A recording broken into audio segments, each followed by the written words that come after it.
So I do a lot of a lot, but Celtic wedding goblets. Okay, that's my shtick. That you give them this little card. I'll pass. You can look pass it around too. It's kind of a basically it's a legend that the male carves a chalice and has 2 rings, and it's done for his new bride, and there's a ceremony where they drink out of it, and it's supposed to last forever. The 2 rings last forever. The wedding is good for eternity or whatever. So it's kind of a nice one, which just makes you. The most important part about the turn is to make sure you get the ring nice and tied on. You don't want any cracks in the middle of it. You would hate to be the cause of it. So, but they're very nice, and those I just hand that with it. It just makes a nice story to keep. So there's a couple of examples of what we're going to try and accomplish, and it's really not that hard. You start out with a block of wood like this. I use a 3x12. You don't have to. You can use a little smaller depending on what you're doing. And we're going to do a block the same way you would do anything else, just between centers. And we're going to turn it round. I'm not going to turn it round. I'm going to do the Child day trick, and boom, geez, somebody rounded it. So Harold, if they get divorced, do they pull on the rings like a wishbone, and whoever gets the biggest ring gets all the money, or? You don't want to be the guy that cost him.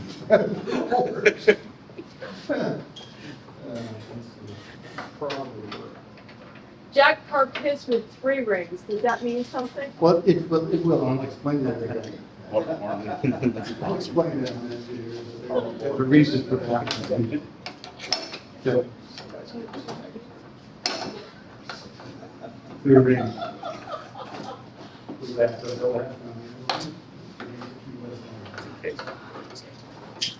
All right. So once you get this up into here, the first thing you want to do is I just want to make sure it's nice and square. I've already turned it between centers, so it should sort of work.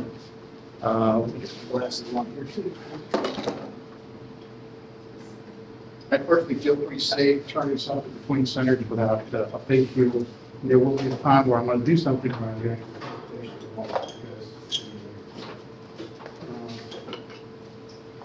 So the first thing you want to do is you want to put a tenon on it. And I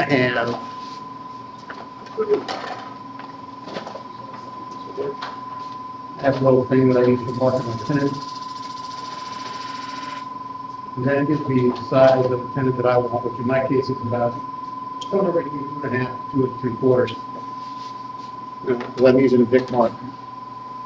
So if you want to use something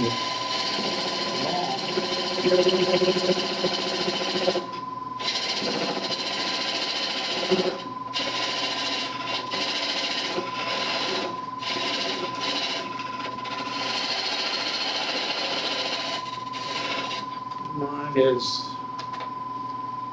I'm not going to use the one that it's working perfect.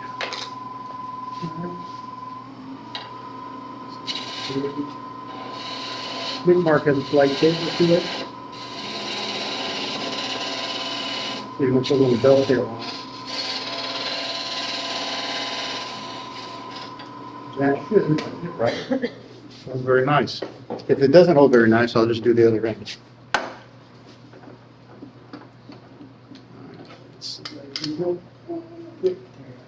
Okay. So at this point,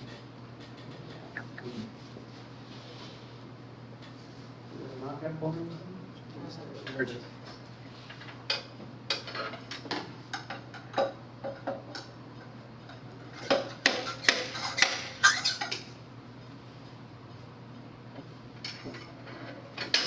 Okay.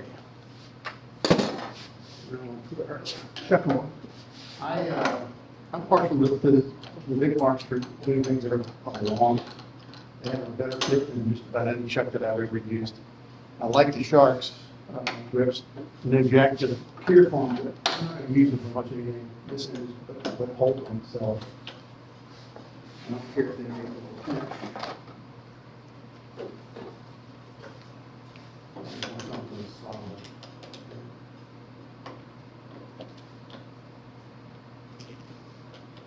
So I get it in.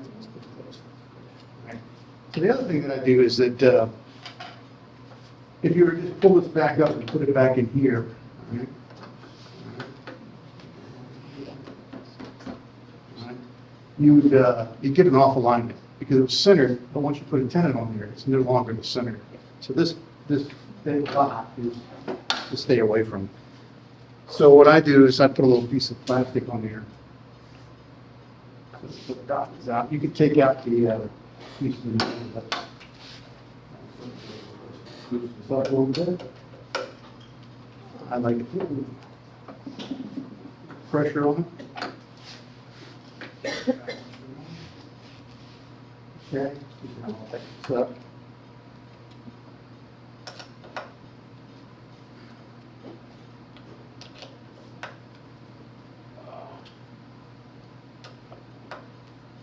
Okay, so that's tight.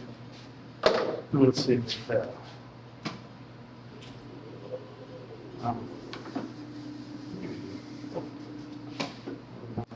Nothing goes right. All right, so let's bring in the test on.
See if it, all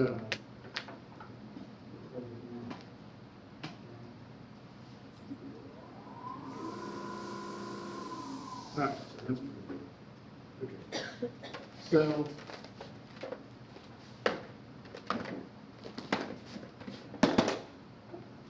next thing I want to do is I want to form, I want to kind of do a little layout work. Layout, it's pretty simple. I'm going to divide it into, well, first off, I'm going to take about an inch off the end right here and make this for the bottom of my foot, so my feet. Then I'm going to go about halfway up, which is about 5.5. That's about here. So this end's going to be the goblet. This end's going to be the leg. And then to use a little bit of Jason's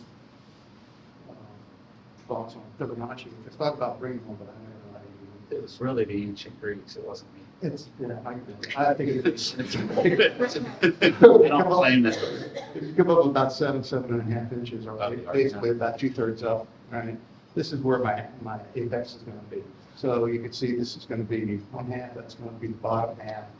This will be the stem, this will be cut off. I actually leave a little extra there in case I can kind of breathe here. I can actually move the bottom as low as I want, but that's my goal. All right? So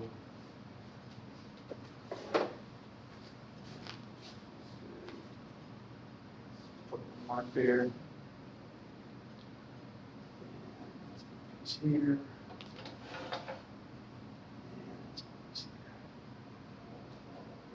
like kind of a rough idea. So the first thing we're going to do is we're going to clear some waste away. Again, I'm going to come back up into here. And what we're going to do, take this piece off. I'm going to bring it back up. And then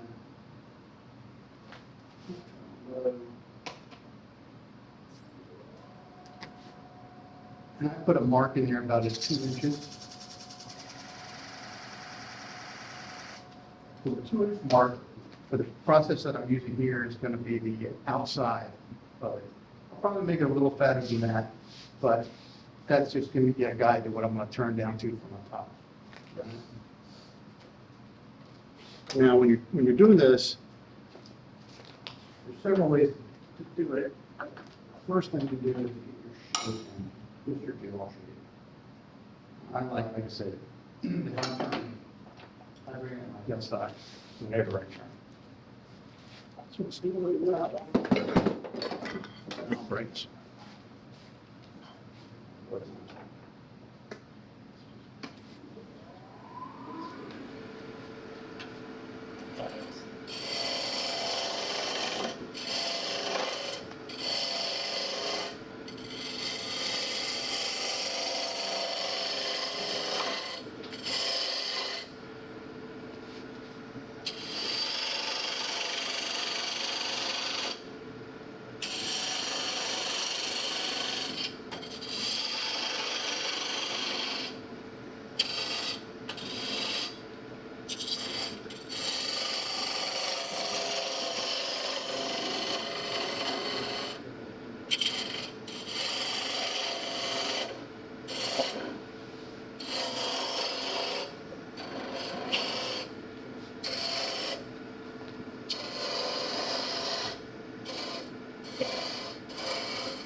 So shape is kind of, really kind of off in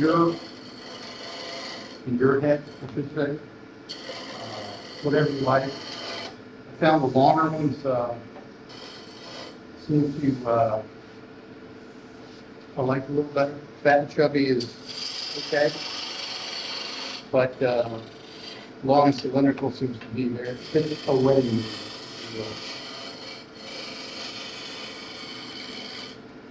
So, and we can play with it all the time. We should, because this is going to be the shape that most people look at. What I also like to do is a little smoothing. Really not to take anything off. I'd like to take the tool marks off a little bit. I'm not ready right now. I'm really not going to finish the bottom because there's a lot more work to be doing on here. What I'm trying to do is get it really from the apex to the top.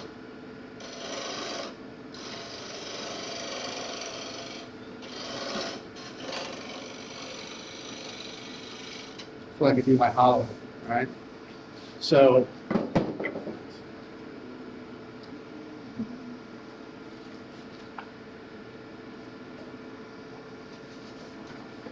a little sampling. Take the rocks off. Just take a look at it. Okay. So now we have the top part made. I'm going to leave the bottom part fat because we'll finish that in a little bit and show you why. So the next thing you're going to do is we have to hollow it out. There's several ways you can hollow it. If you had a stabilizer, you could put the stabilizer on there. If you had a trim boss, you could do the trim boss thing. What I was really looking for was something that's a little less expensive, you know, so you don't have to spend $400 or $500 to do some hollowing. So I came up with a 3-step system that I use.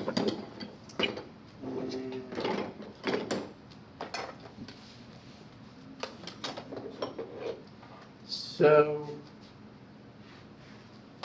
I use the drill to start with. And that's about right what I have to do last one, so that's about where I want to be.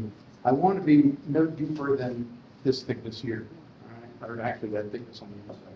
So I'm going to bring it up to about right there and drill out. I start just by drilling out the center. And these drills work pretty good. They're number 2 Morse taper, so I don't have to put a chuck.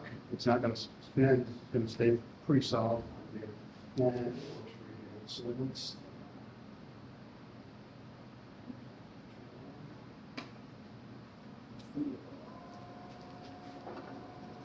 What I should have done, which I didn't do. Here. Normally what I would have done is also, I would have faced this off and taken that dot out of it. So I had no center. With this center the way it is, if you try to drill something in, especially a smaller drill, people would want to do that. I have a bigger drill, so I'm really going to take the center out basically. I just overturn it. This is a 21-37. You get them on these areas? That's all you're doing, like 13, 14 hours. We might say, well, why would I want to go with 21, 37? So the, saw that little white thing. Saw the little white thing that I did, right? That I screwed into the front of it. Right. That's just a piece of polypropylene, HDPE. And it's a hard material that you can buy blocks of it. I use this to drill and tap for this. So it's a dual function for me. And then I make attachments that go on the end of my my live center. And by having, I think it's a 3/4 10 or something like that, tap, and it works great for a lot of things. So let me get back up and finish it. And bring this back up a little bit. Let's pull out the camera.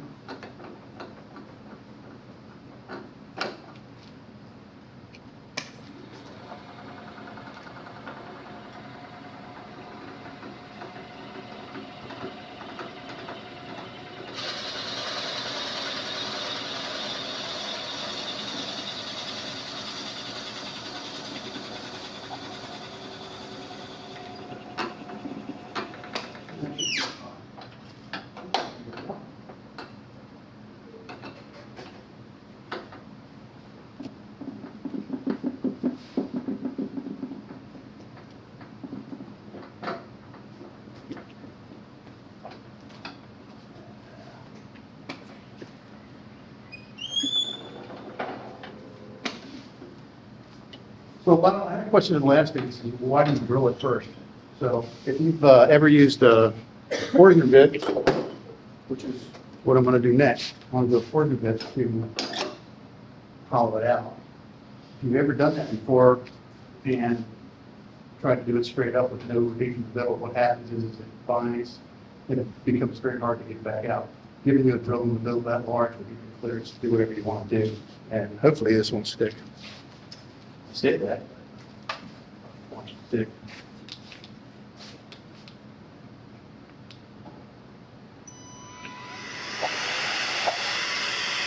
They call it relay.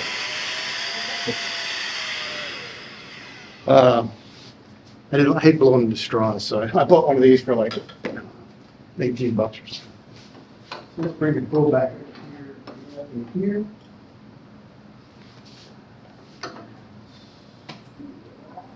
Slow turn. Maybe,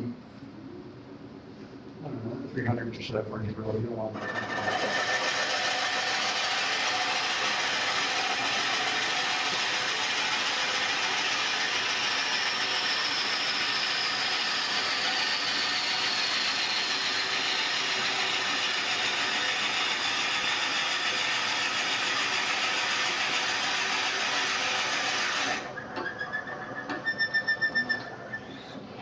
Should have done first is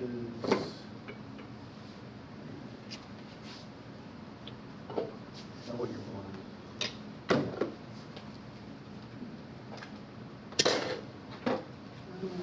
There it is.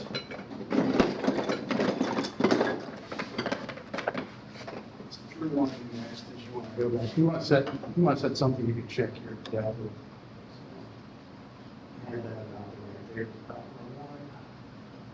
Still here to about the second screw. Okay.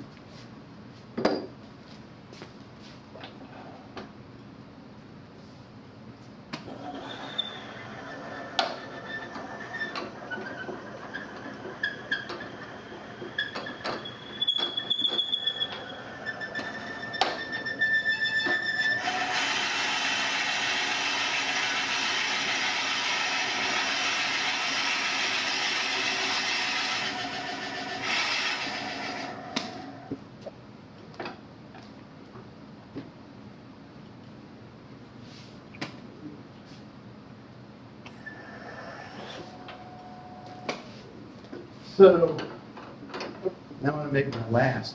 One of the things I found is that, for me, is you've got this little dimple in the end of the Forstner bit. It's kind of hard to get out.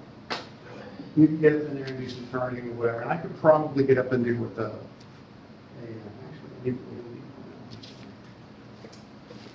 go back.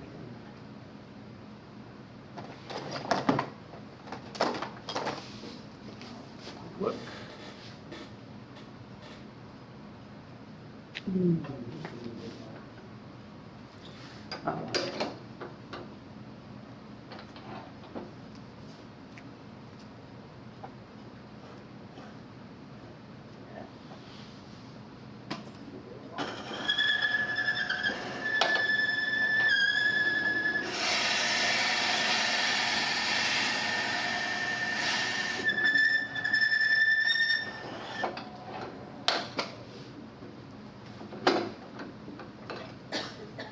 So I got this off of Lee Valley. They're very nice. I like it because, like I said, I hate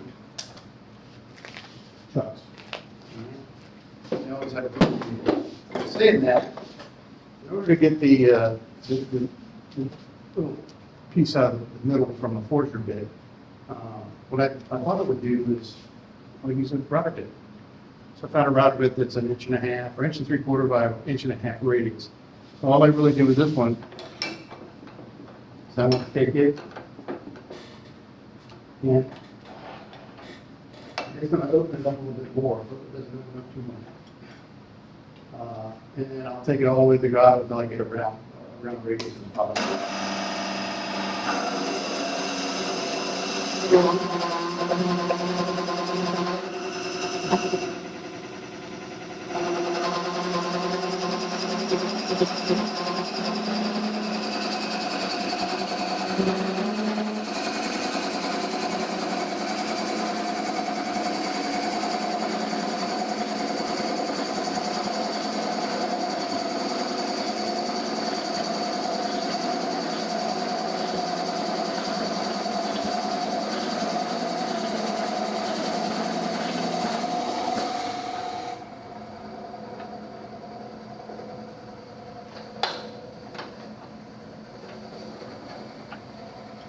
Be able to feel when you hit the bottom.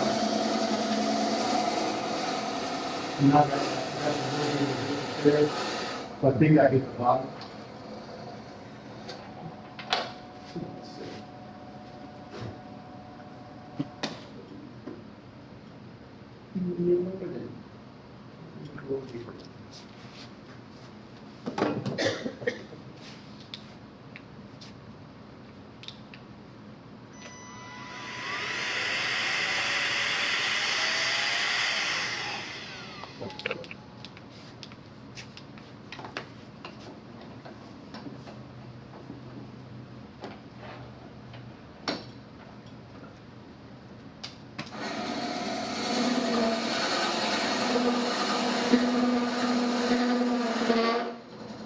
One thing you really have to be careful with this one is if you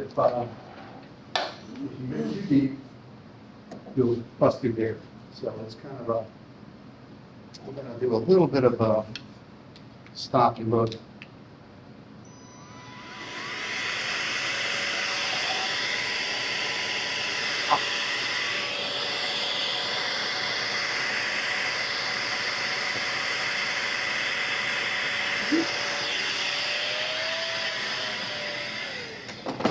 I think that's got it. Okay? So now I've got, basically, I've got my cup about the way I want it. What I would do next is I'll do a little bit more of a traditional, different scraping after I want to do a whole lot of to show you what I would do each of the I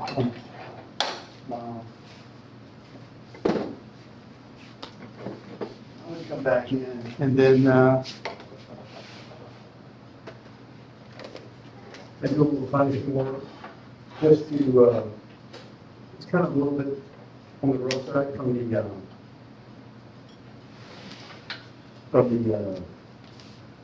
rubber bit. So I'm just going to come in a little bit straight and just to show you.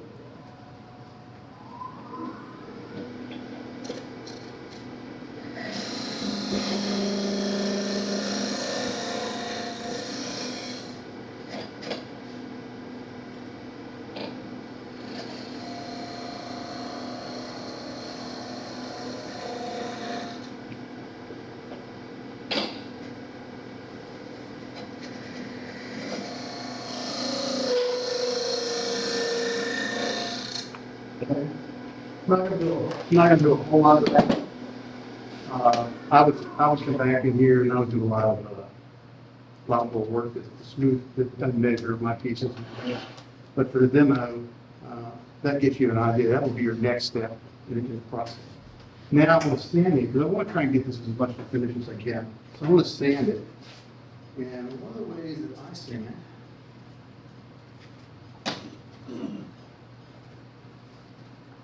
is I found this kind of works also if you're using if you're doing a box, it doesn't matter. So forceps, they come in very handy.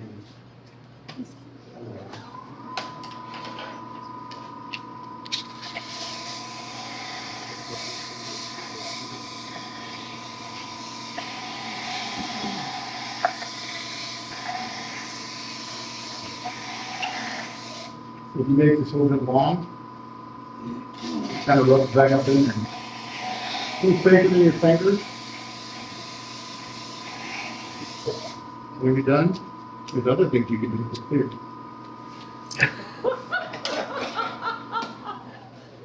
In here, you can buy it on eBay or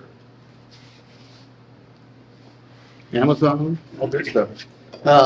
So now it's 100%. I'm not going to get through the grids. So I've got it sanded smooth. Now I want to put some sanding seal inside of it, and then I'm going to actually finish it. Well, the way I do sanding seal is on the inside. I'm just going to go a little bit of the meter again, and again. Some of you will have better skills at this than I have. Pinch it in. This, my sanding sealer is just a 50-50 shellac and denatured alcohol. And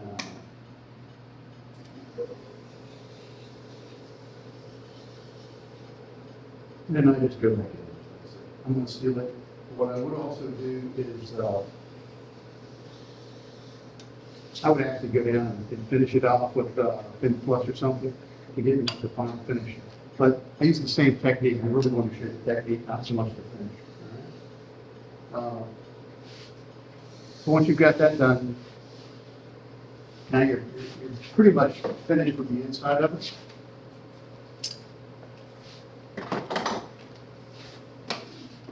And you're happy with the shape, you're good to go. Okay. So the next thing I'm going to do, I'm going to bring back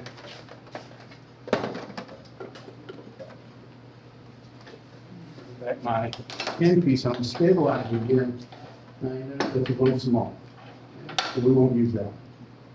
We use this one, rubber Chucky. You don't have a rubber Chucky, you're missing light. There's a lot of things you can do with rubber Chucky to get things off, to stabilize things. In this case, I'm going to go back up in here, and really, all I'm trying to do on this one, I'm not trying to put a whole lot of pressure, I'm just trying to put a little bit of slight force up in there, just to stabilize it. Because what this is really doing is taking the place of a stabilizer. You got a bunch of wheels out there, you don't have to do this. But if you don't, rubber Chucky, and you can make a simulated rubber Chucky. I mean, you can make it out of wood. There's some stainless steel ones that come with them. There's a lot of it. I just found the rubber Chucky just seems to work good. It doesn't mar the material inside of it. And it's very useful in a lot of them. I have a dozen different rubber Chuckies. And they're relatively cheap.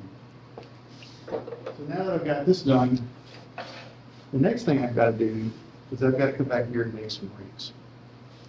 I think that's the next thing.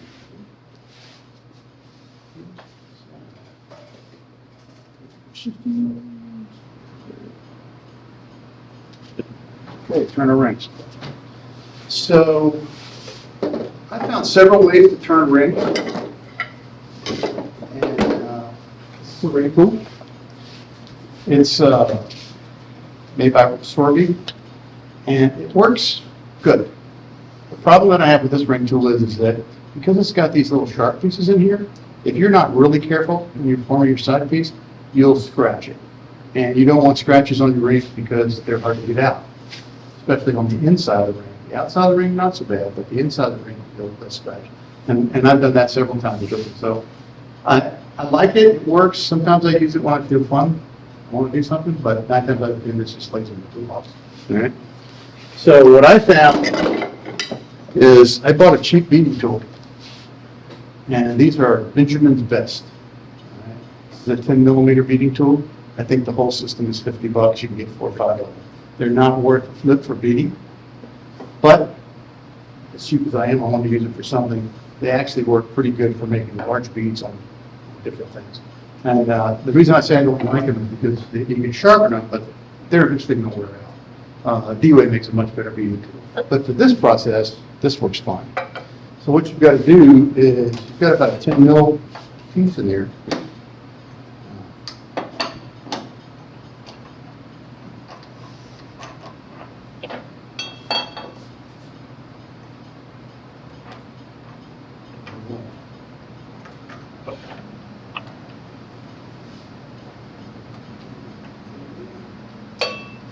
Sure, let's see where it's going to work. Be a little higher.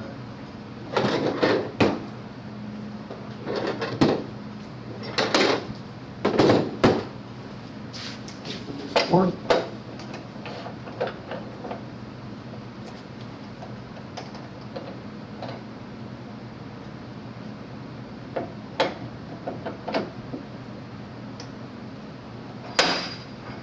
Good. All right, so I use these little small one because I want to be able to go back and forth. Actually, flip it this way, back and forth. When I get my bead. So the first thing I want to do is I want to clear some waste material away. And you can do that with a lot of tools, but a parting tool works good. This is the traditional standard parting tool. It's got a wide cutter on it, so I kind of like that one for putting waste material.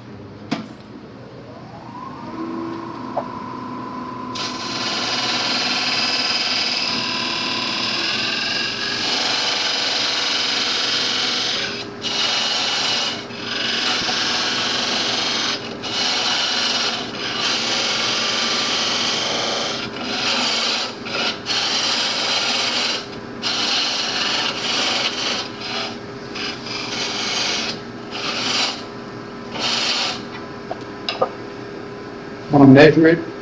I can go over about 10 millimeters.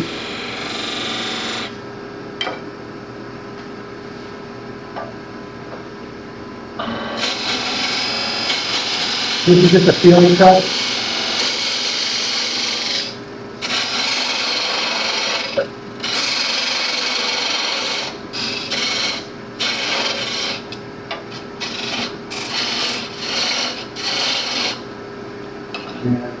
Get a little more waste out of it here. So, more traditional.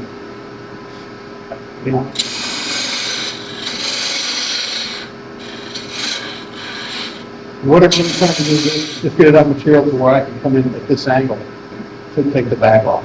Okay. So,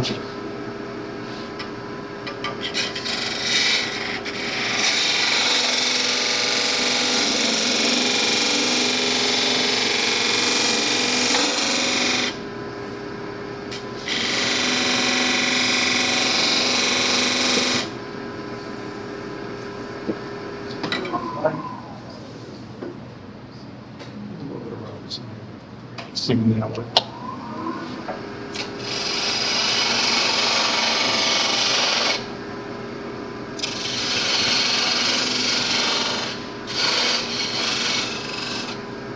I try to smooth my way in if I can.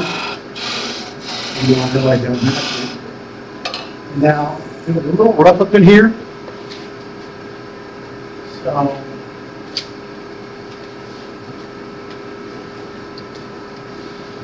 while I've got it connected,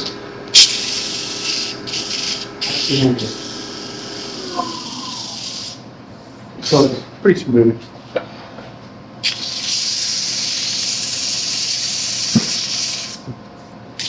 This is the only opportunity you have to get the outside this way.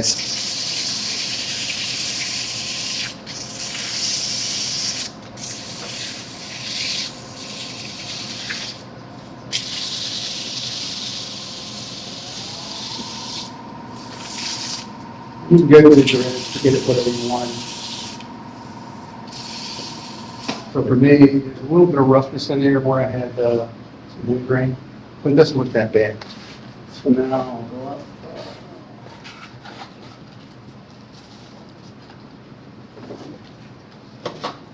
20.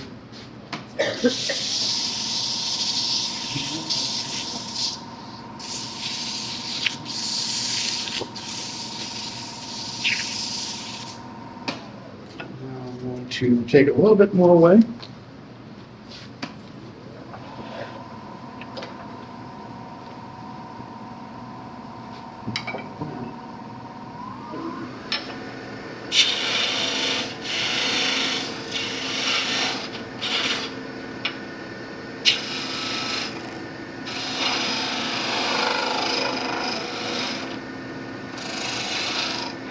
All right, so what I use for making mine, the backside of the bead is I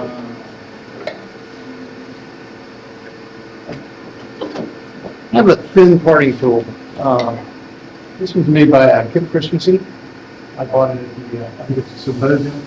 It's a super fine, very thin parting tool. Very nice. Sorry makes one, you could use it too. I had this one, but I like this better.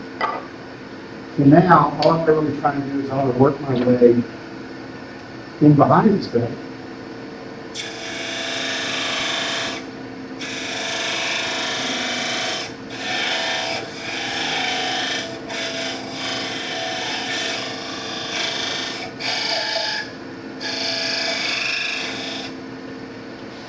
And you really work from side to side. You don't try and get it all on one side, because you don't want it to pop off that way.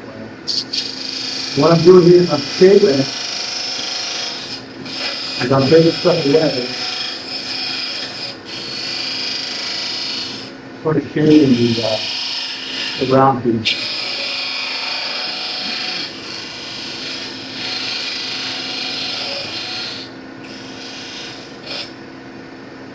So I think we're getting close.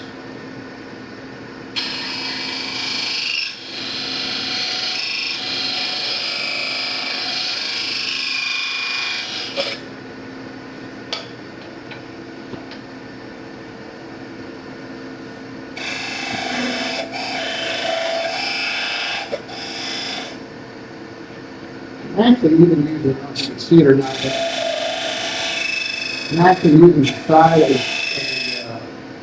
this area right in here, which is sharp, so you can shape the backside of the glue.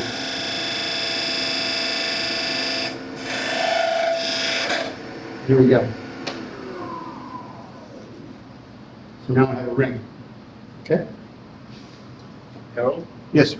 why not use your beading tool and come in on the side? We'll try that. The biggest problem with that, and I'll show you, because I want to make 3 beads real quick, but I'll show you. And I've done that before.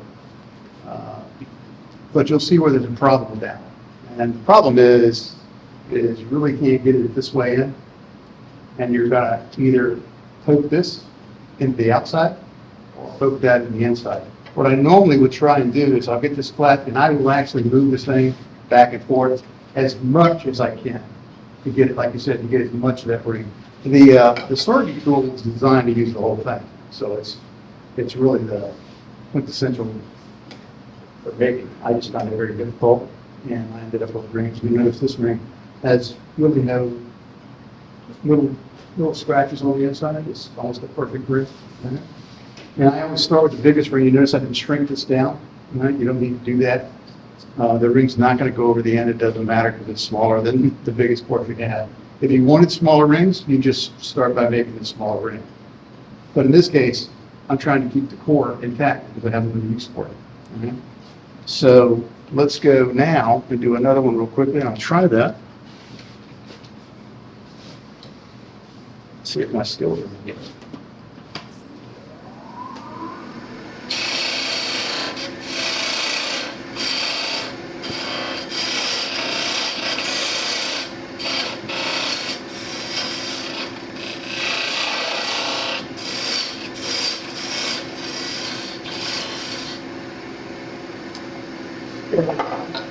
Over.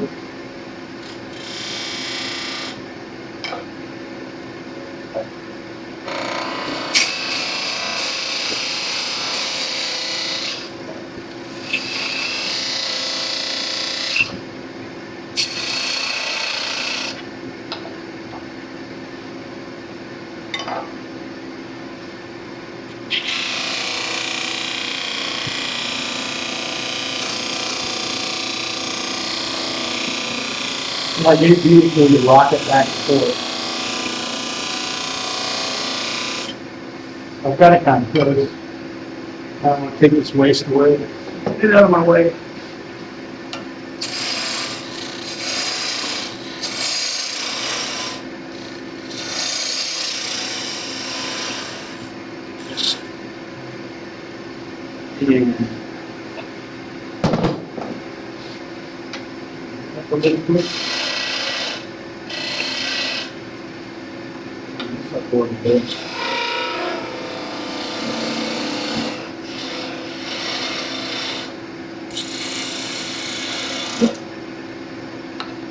Let's see if I can do it.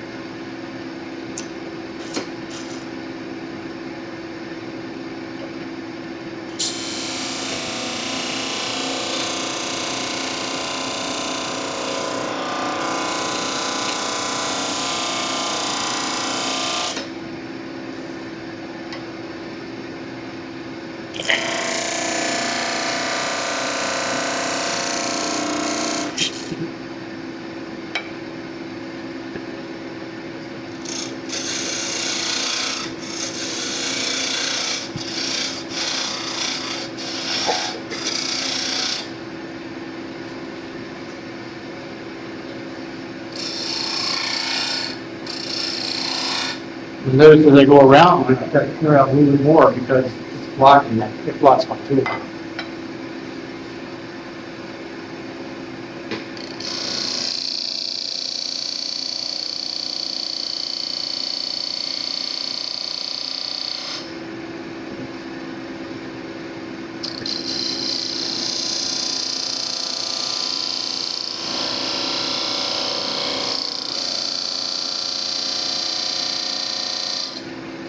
It's actually not bad. It's a little further around. Not sure either method to me works.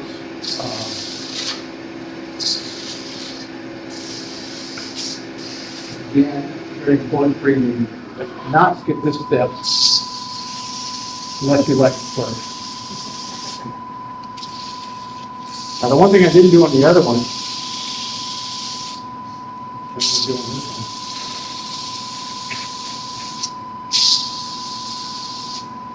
I'm going to sand it nicely.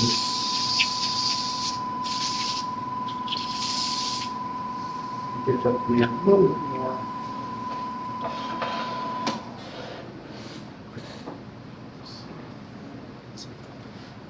This one.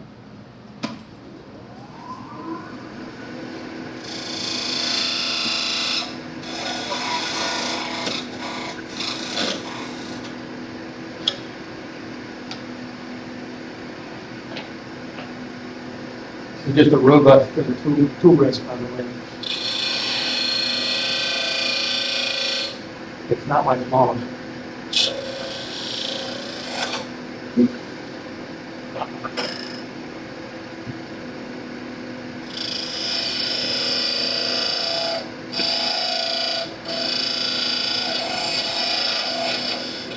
You put a light up in here, you can actually see the material pin out. You know when you're at that point where you want to stop. The reason I say you want to stop there is you come back and do your standard.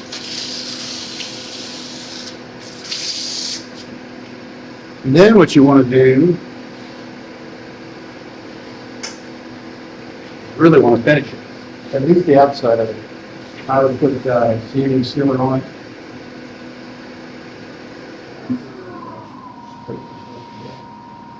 I'll put CME sealer on it like that.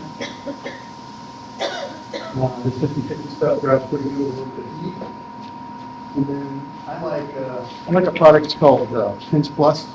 It's used for making pins, is what it's designed for, but it's got walnut oil, denatured alcohol, and some wax. It's not it's really a synthetic wax. It's micro-aggregated synthetic wax. Obviously, by a chemist, he's pretty good enough. And I like it because it gives you a little bit more of a finish. You can actually grab it with your hand. Now, it's not something I like to put on a display for a show or something like that. But if I'm giving it to a wedding party, and you're only going to drink out at one time, it's going to be sitting on the wall. It's more than plenty. I use these on bottle stoppers, pens. If it's good for pens, you know you can take some water. And so I just shake it up, and it's quick. You can actually do this about an hour or so, because once you heat it up a little bit, it's really a wax finish. It's not a walnut wax finish. So if you put wax on here, you can touch it right here. This is the same way. So you can almost do it really fast.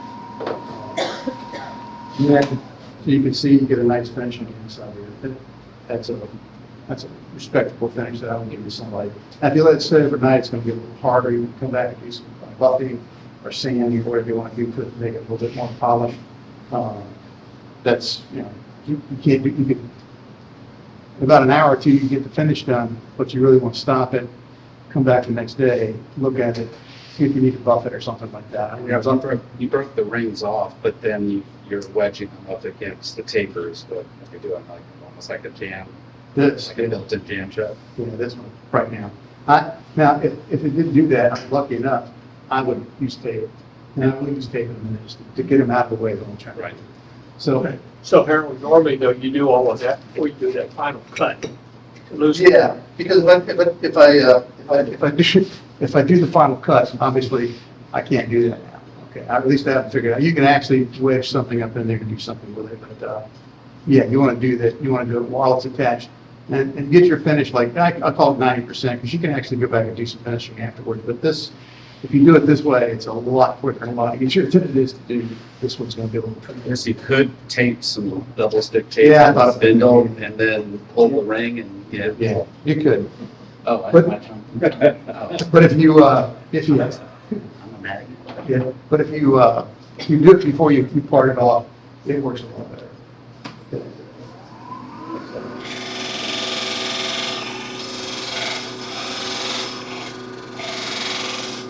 Like I say, you want to go back and forth if you don't want to do it on one side. So what you're trying to do, you're trying to get this completely finished.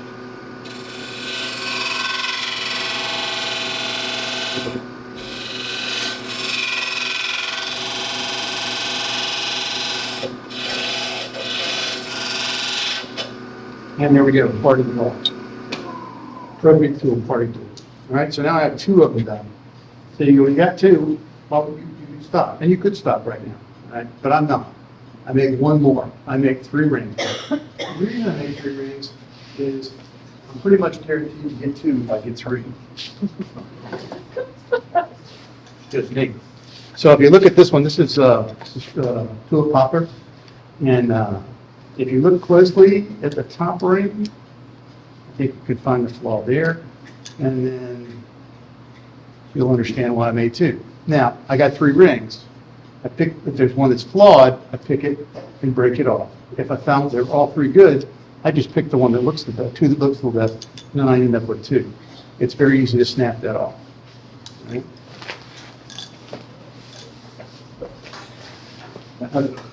That was a pretty piece of work. All right, so I'm going to do this a little quicker, just to get the thirds done.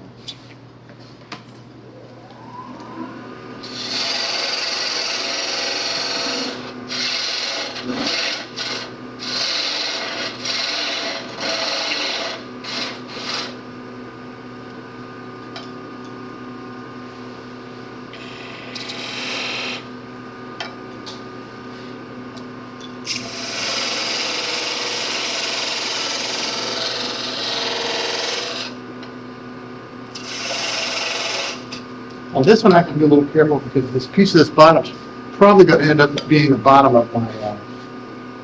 Let's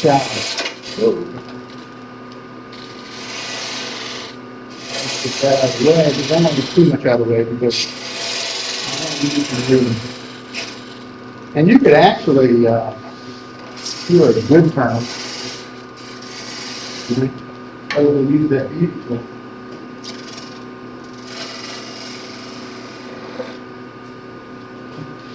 Use a gallon. Just a bead, if you're a wood turner, you'll be able to make beads.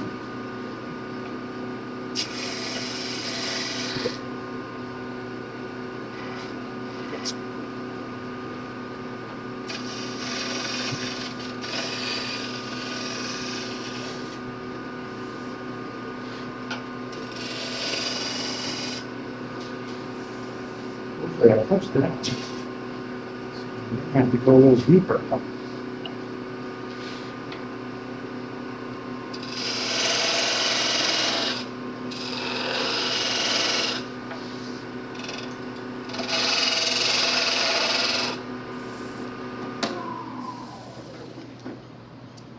Yeah, go to the bottom.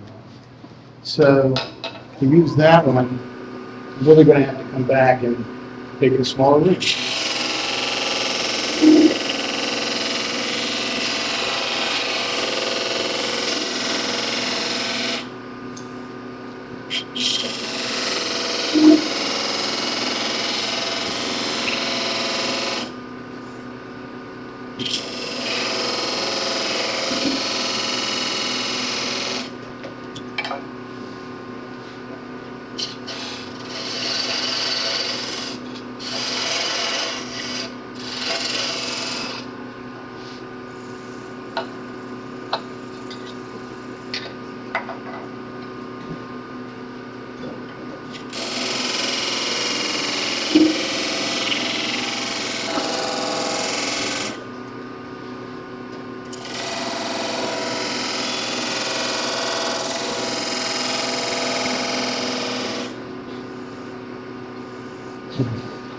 Is it going to be the one with 3?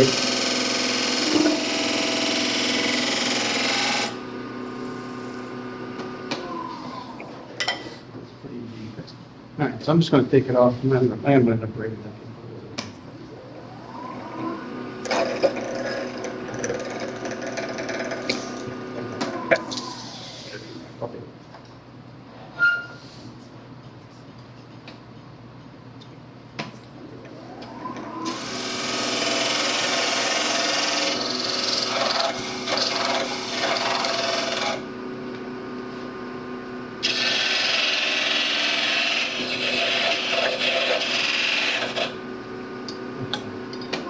I didn't stand out with Manny because I waste the effort. I just want to flatten it out. I don't take a long time.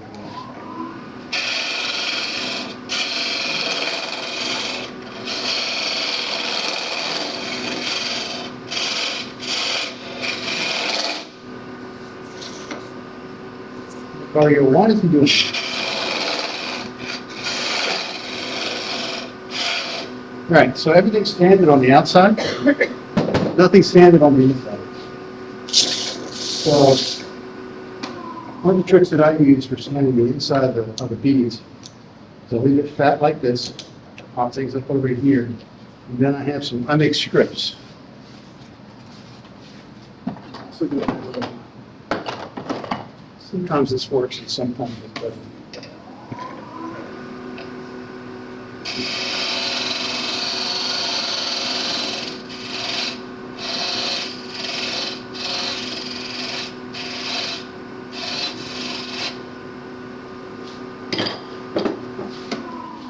So I think strips. We've used them for years with double stack, sticky state, you name it. We do a lot. And I start with, if I was good at turning my ring, I'd probably start with less grit. But,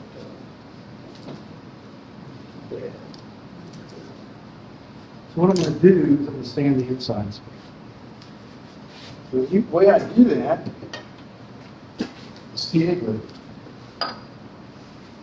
So put a little CA glue across this rail back. So we're going to put a little bit of CA glue, and I use accelerator. I pop the accelerator on like that, and then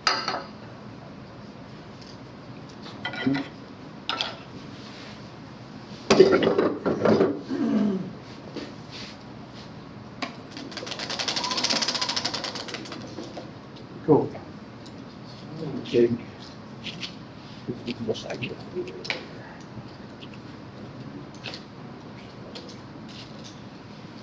so all you need to really do is, I do the end, you don't really need to do that. All you need to do is glue the very end of it. CA glue works very good. Let's put this back in here. Huh?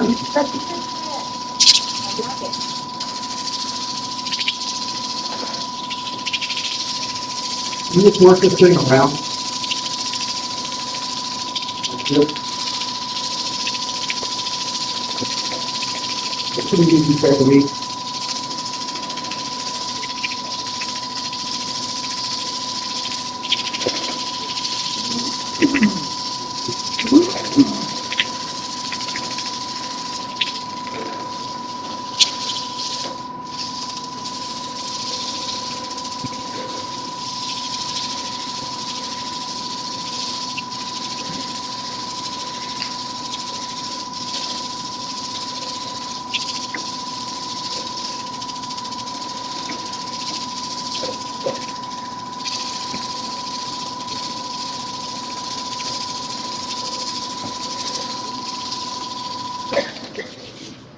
The good thing about this is it's the peel strength, it just pops right back off.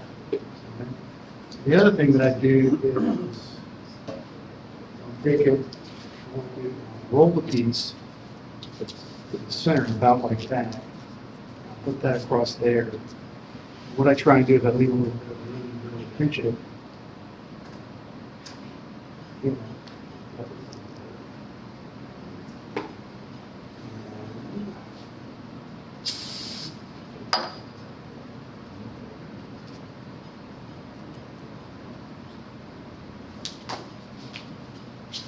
The more flexible sandpaper works pretty good on this one. What I'm really trying to do here is I'm trying to put this back up in here so that when I hit this thing, that little groove, now match the other groove. I'm really good, but not. We'll set it down to 220.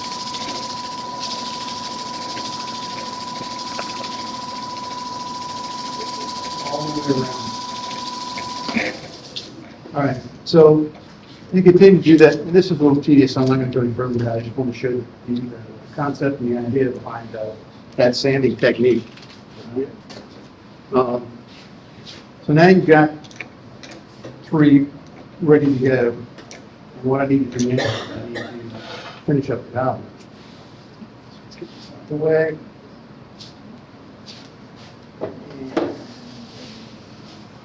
This, I like to tape them out of the way.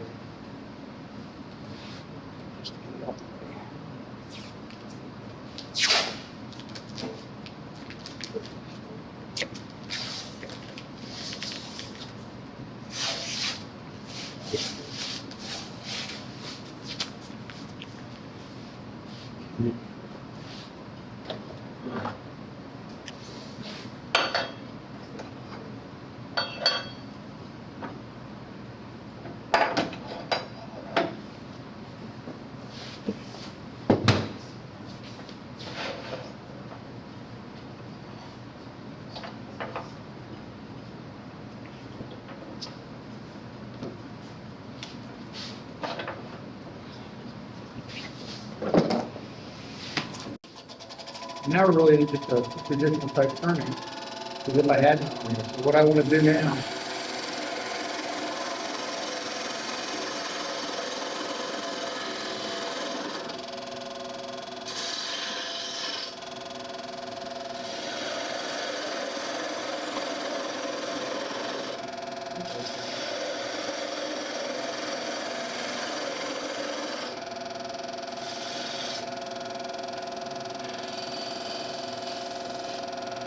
You don't want to get too tight over there because you don't know where the product is.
Trick is what size do you make the shaft? Probably make it thinner than you think you should. If I have a stout tooth, maybe something that's pretty heavy at the top, I might make it a little thinner, a little thicker.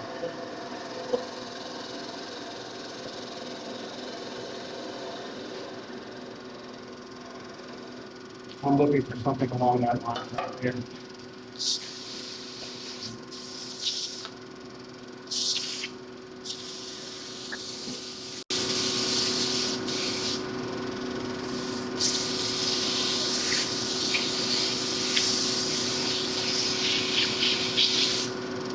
Again, this is like, you can do expansions if you want. Thinking about things like your configuration. This would be nice to be able to put some leaves on. You left a little back. John just got the idea here. Why don't you tell them what's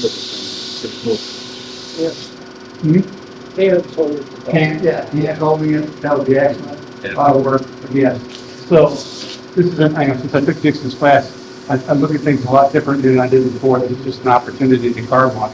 I would normally not do that, but he's right. A small carving project is an approachable one.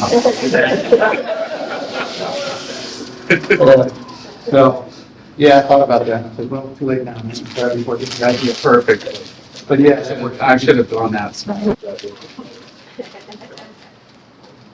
so go back over here and just do the same thing on the other side. And, I see 18 everywhere.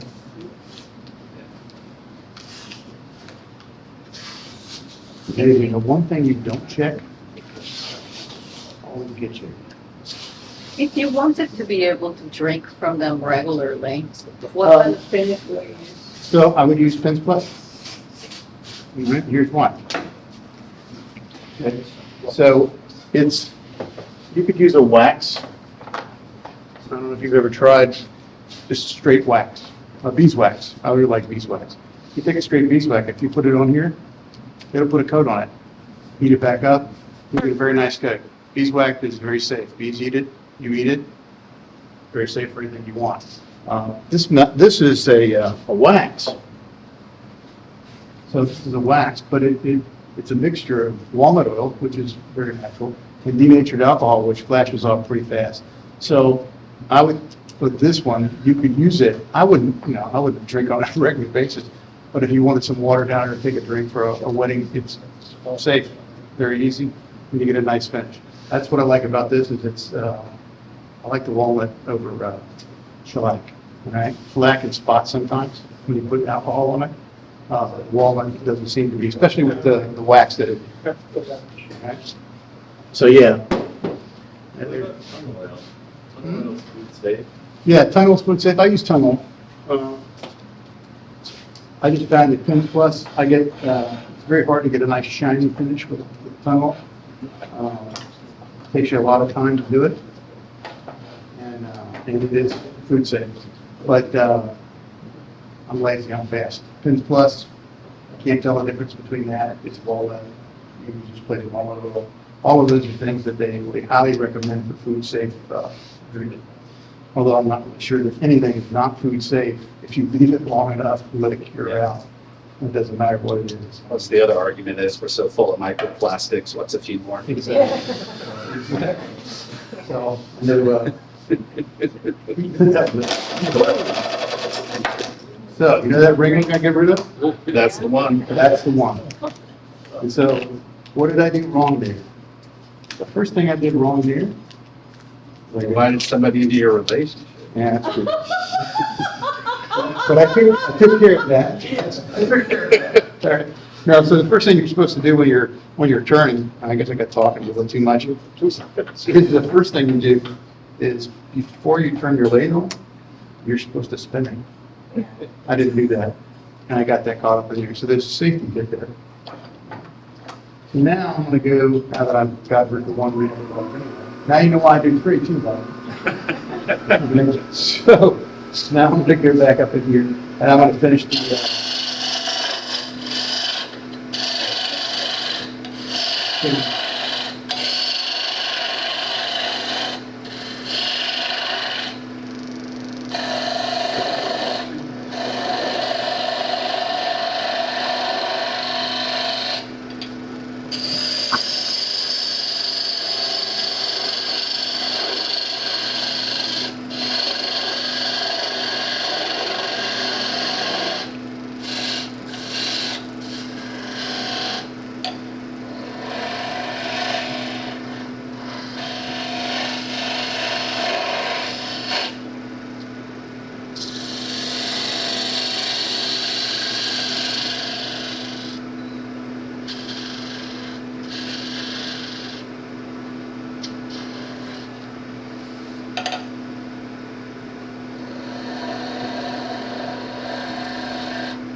You can do as much decorating as you want. You can put whatever you want down there.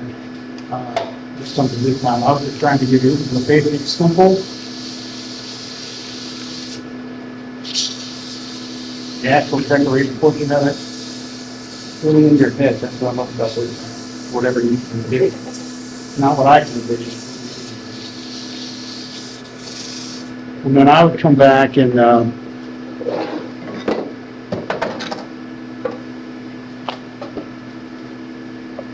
what I would do, again, I would come back in here. Oh, lazy.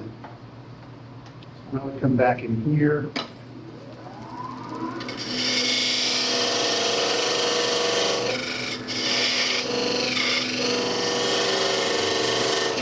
And that's where I parted off at, all right, when I got there. Right now, I need a lot more finishing here. So I'm not going to part it all. I'll take it back to and finish it up. Go get it to the car.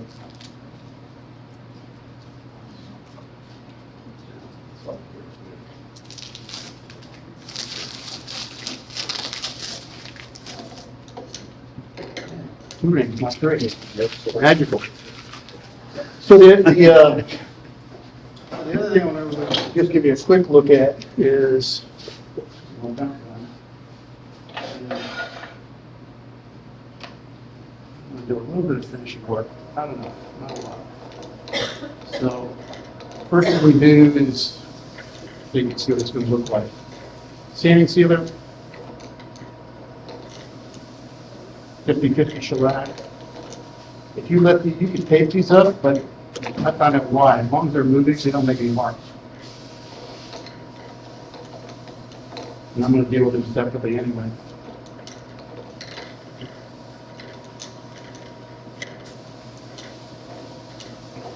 Right, so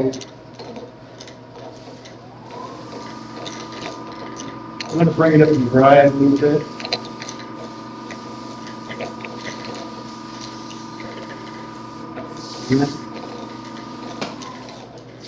And then I would let that sit for just a few minutes, but save time. I'm just going to bring it up, just a little 500 on it. Take the fuzz off of it. Anytime, the first time you put sanding sealer on, you're going to get some fuzz, and you really need it to dry. You really just take off the fuzz. You'll never get a nice smooth Jason like that. All right, so now I've got that done, and now I'm going to show you the what I use. And I'm just going to put a quick coat on here, and what is the Fence Plus. And the amazing thing is,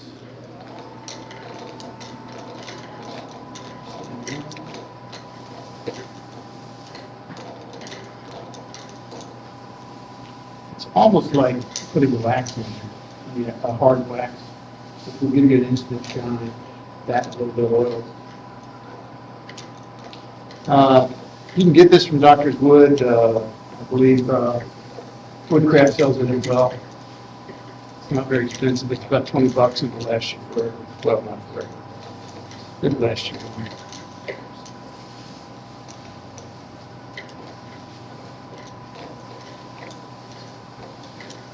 They make another one that's called high friction polish, and it'll shine a little bit better. This has a little bit more durability to it, okay? All right, so you can see the shine that's on there. And give it a few minutes, you can actually pick it up and frame.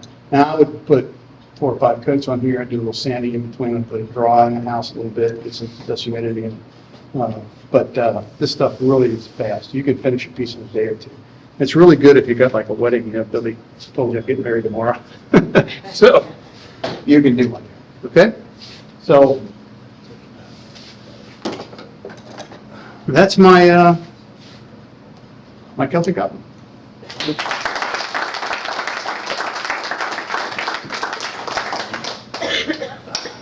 Good morning. Thank you, Harold. Thank you, Jess. Good job. Question for Harold? Questions for anyone? Thank you. Yes. How do you sharpen that beating tool? This way.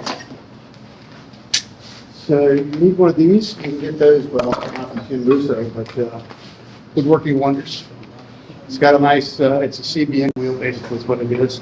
It's got a nice radius on this one. I picked this one up for a song and a dance. You can get them for that here, like 40, 50 bucks.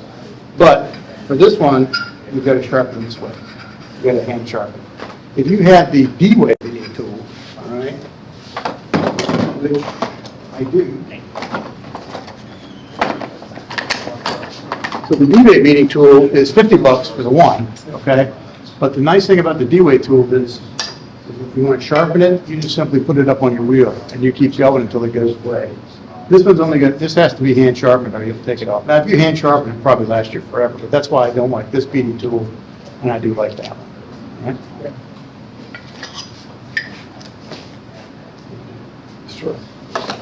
Thank you. Anything else?